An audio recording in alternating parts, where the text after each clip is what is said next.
John, welcome to Newcastle for your umpteenth exhibition at CooksHillGalleries. And obviously we're getting along incredibly well because we're even colour coordinated for the exhibition tonight. This is a wonderful exhibition. I must say it's the hardest exhibition of a John Maitland's to hang because there's so much colour and so much energy and a lot of new colours. Yeah. So tell us about the colours you've discovered and the feeling and why you've gone into that.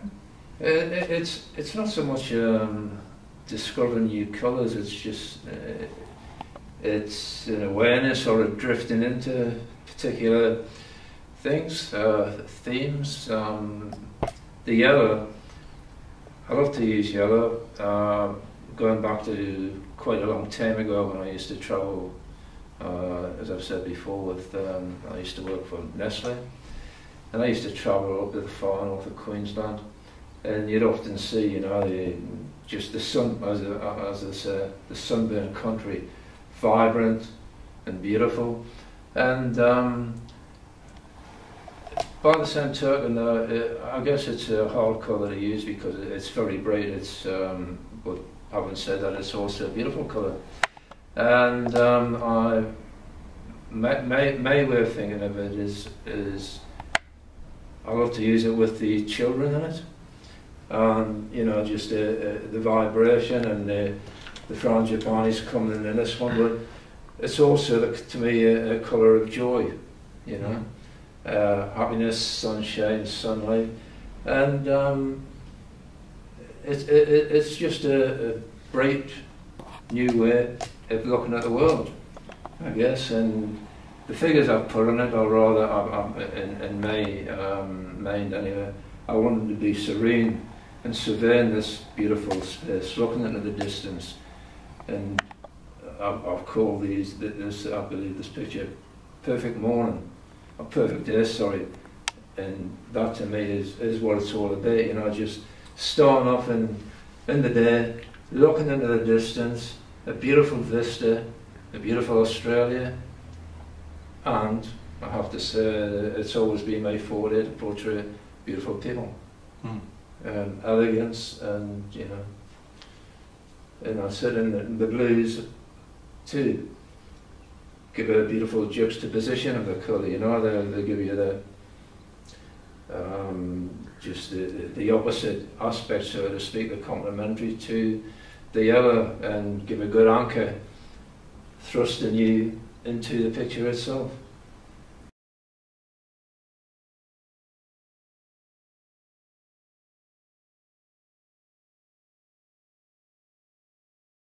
John, the painting we're looking at here is titled Child in the Forest, and it's part of the Rainforest series.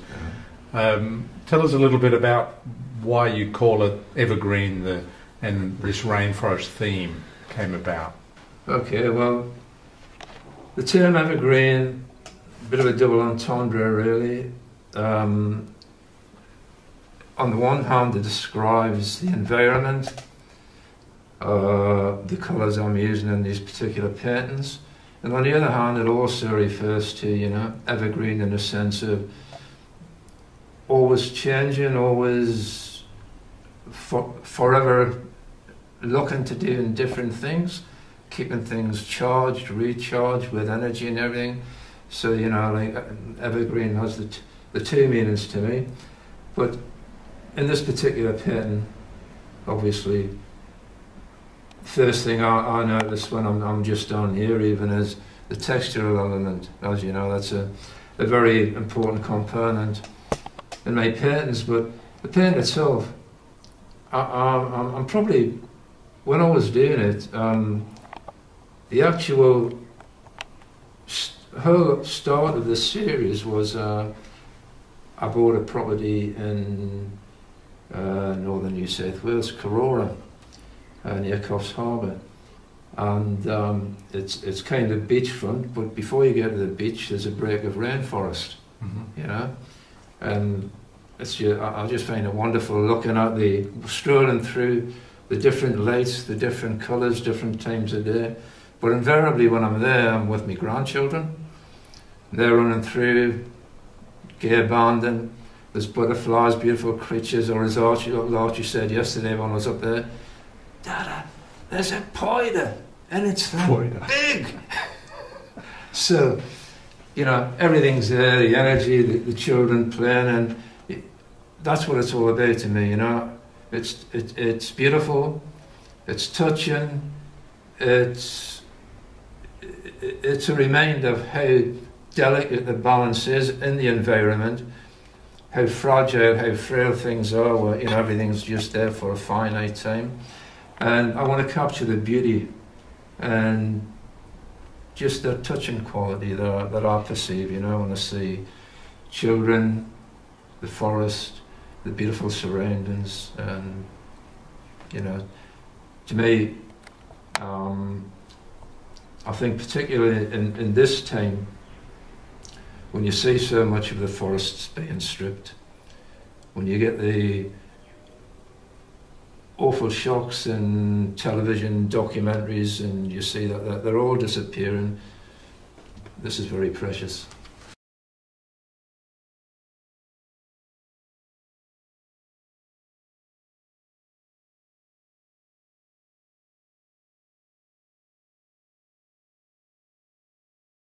John, this is one of your great pastimes, being with your grandchildren and your children, and here's the moment of glory and luxury, having the big ice cream to celebrate the moment. There's the story here is going to the circus, and this has attracted you in recent times. That's right, Mark. Did you like going to the circus? Well, when I was a child, I used to love going to the circus now, but I'll give you the full picture because it's not as cut and dried as it seems. The circus in Australia tends to be just at the circus. You go, you know, the kids will go to the circus per se, they'll pull up on a spare patch of ground, people will go in and basically that's it, that is the circus. Where I come from in Newcastle upon Tyne, there's a big fair comes every year, and the participants come from all over the globe, and especially from Europe, you know, the gypsies, the Romany gypsies, but from everywhere. And they all gather on the site called the Town Moor in Newcastle. It's actually, they call it the Hoppins, right? Don't ask me why, I've got no idea. But it stretches a mile around. And not only do you have the circus, you've got all the fairground things happening, you know, the Ferris wheels, the shuggy boats, the waltzes, everything is there. You've got the menageries outside of the circus where everyone can go and see the animals, feed them, you know, the elephants, the sugar lumps and what have you. Everything is there, camel race, the lot. It's absolutely wonderful, and this is basically what I've gone on in my mind, you know. I've gone back and drawn on what I experienced as a child for these circus paintings. This one I particularly love, you know. It's full of texture, it's full of atmosphere. The circus tents in the background, the child's just been in, she's seen the circus, she's got outside, and what's the first thing you want? One of two things, a candy floss or an ice cream. Yeah. She's got the ice cream, lucky kid.